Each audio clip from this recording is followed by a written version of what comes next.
85, 86, tapos 87 yung sa taas, 30 sa baba. Then itong interrupter naman ay may dalawang wire dito sa baba na kulay yellow. Then itong kanyang black and red, yung positive negative niya. So paano nga ba install ito guys? Umpisan natin dito sa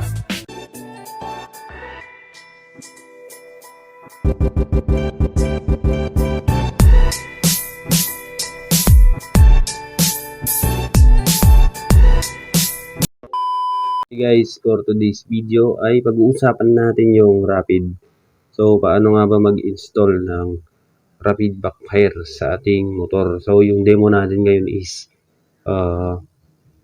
Yamaha Mio S40 tapos yung Rossi. So madami nagtatanong kasi dito sa vlog natin kasi meron na akong upload no tutorial nito kung paano mag lagay ng rapid backfire. So take note lang guys, no, para sa akin is di ganun ka-safe ang pagra-rapid kapag hindi mo alam gamitin yung rapid backfire, kasi madami tayong tropa na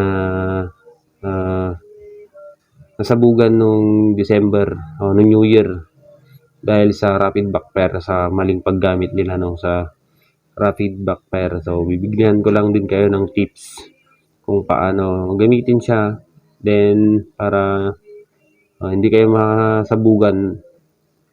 So kasi yung motor ko is naka-rapid din yon nung December. So hindi tayo nasabugan kasi nga hindi naman natin siya masyadong binirit.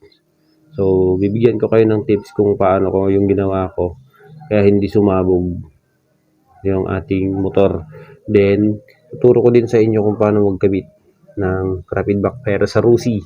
So madami kasi dito guys sa YouTube channel natin na nagtatanong kasi nga Rossi user tayo dati. So hanggang ngayon pa naman Rossi user, yan pa rin yung ating motor na ginamit. So syempre sasagutin ko lang yung mga katanungan ng lahat.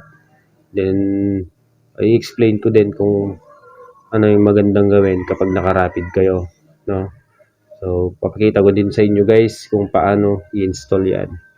Step by step yung gagawin natin. So dalawa yung demo natin, no? Pang Mio S40 din, pang Rossi.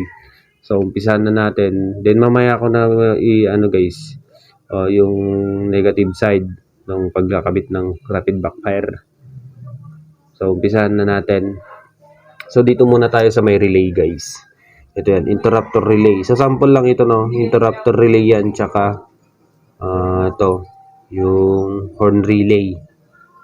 So may apat na terminal yan. Ay 5 pala guys. Itong gamit natin 5 yan.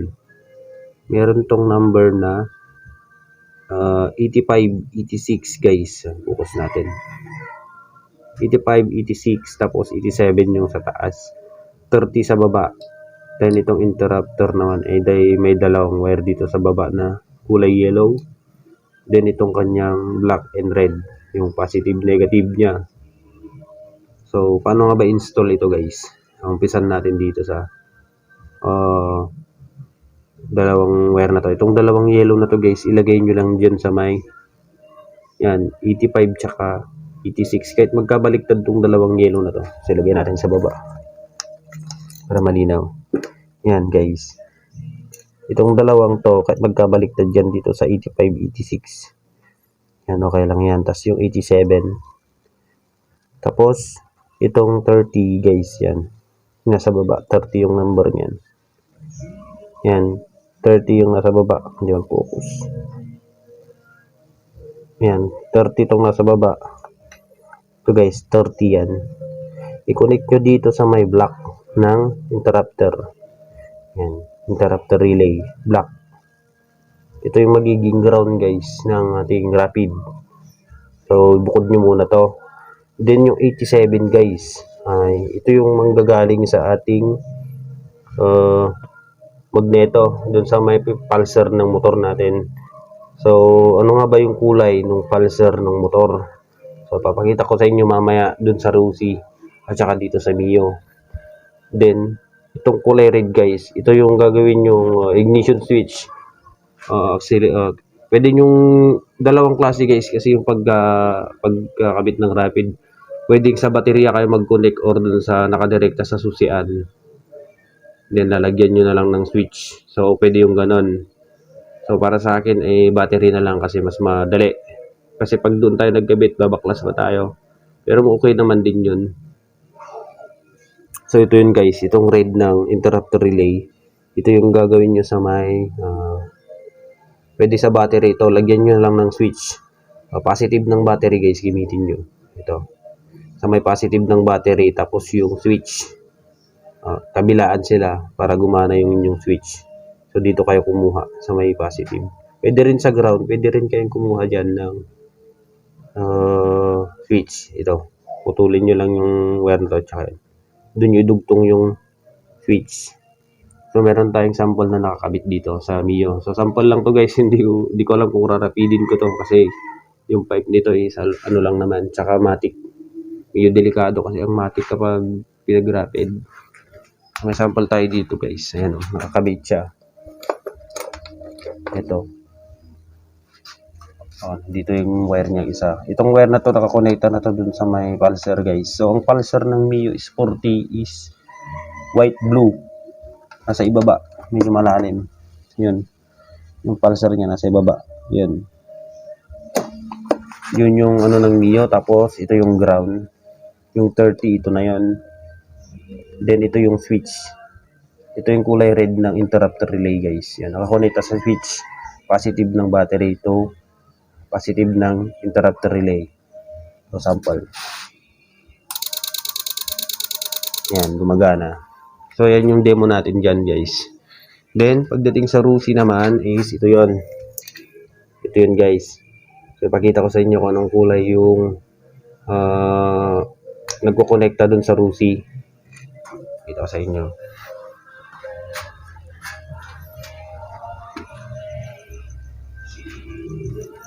Ito yun, guys. Ito, yan. Wait. White, blue. Yan, yung konektado dito sa may magneto pulser. So, yun guys, no, yun yung kukonekta dito sa may 87 ng relay, itong clasher relay. Yung 87 nito, pupunta dun sa white in blue na wire ng ating magneto or yung pulser ng motor. So, yun lang. Ganun lang naman kadali. So, basta tatlong wire lang yung mga lalabas dito guys, sa dalawang to. Itong positive ng interrupter relay, tapos yung ground, ito yung ground to, body ground to, pwede nyo i-connecta sa body ground ng motor or sa chassis, pwede nyo ilagay. Tapos itong 87, ito yung pupunta ng pulser. So bali tatlong wire lang yung magagamit nyo dito kapag napagsama-sama nyo na lahat to. So ganun lang, dito na lang kayo kumuha ng switch kung gusto nyo para mas madali. So, yun naman guys, no, sa pagdating sa negative side ng paglalagay ng rapid. So, base sa aking naging experience last December nung New Year guys, is meron tayong mga tropa na nasabugan ng motor. So, halos 3 silang sumabog ng motor kasi nga mga nag-kiss ang balbula at saka piston kasi guys, possible talaga yun kapag babad yung pagka-rev nyo ng yung motor na nakarapid. Possible kahit stuck pa yan guys. Kapag nag-kiss yung valvula at saka piston, sasabog at sasabog. Kaya masasabi ko is hindi ganun ka-safe guys, ang rapid na to. Hindi ganun ka-safe. So kailangan ng technique nyo dito is banayad lang yung pagbomba.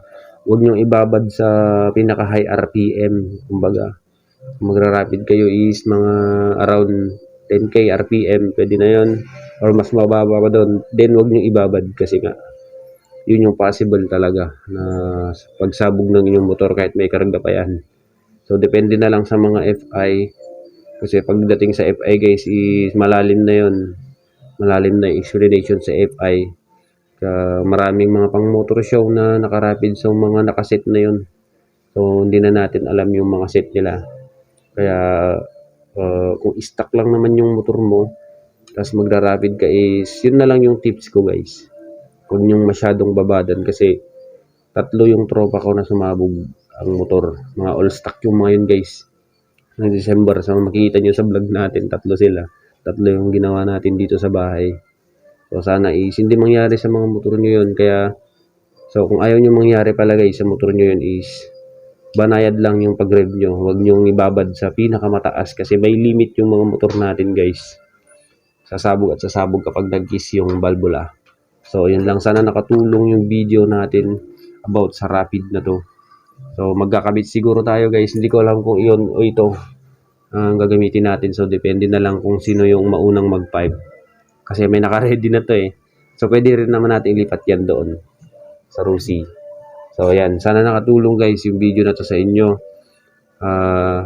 Maraming salamat sa mga nag-comment at nagtatanong. So, yun yung kasagutan ko kung paano mag-install. Then, ano yung magiging kalalabasan nyo. Tsaka yung negative side ng naka-rapid. So, yun lang guys. Ride safe.